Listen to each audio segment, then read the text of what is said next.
Okay, next up is a parallelogram. A parallelogram is a shape where these two sides are parallel. We use these little arrows to indicate that.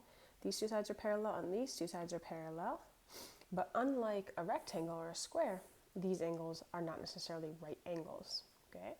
So for a parallelogram, we find the area using the base times the height. So you might say, well, that seems like it's really similar to a rectangle. And it is. And the reason is, let's say, look, we're going to sketch. This is why the base times height works. Let's say here's my parallelogram and I want to find the area. Look, the area is the space that fills this, right? So watch, if I take this and I cut it off,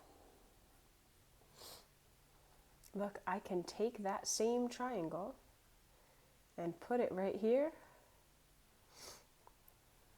right? So my original parallelogram was here.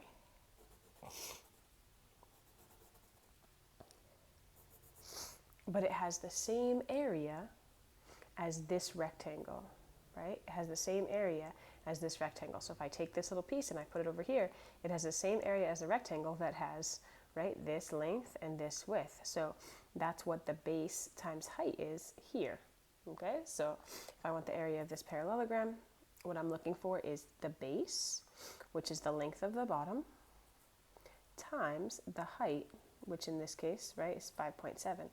Now let's say I was given like this length. Let's say, oh, they told me this length was 11.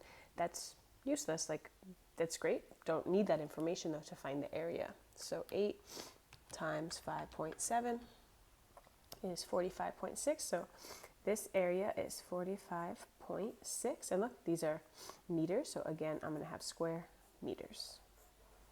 Okay, you always look for what the unit is. Like in this case, it's yards, right? In this case, it was miles.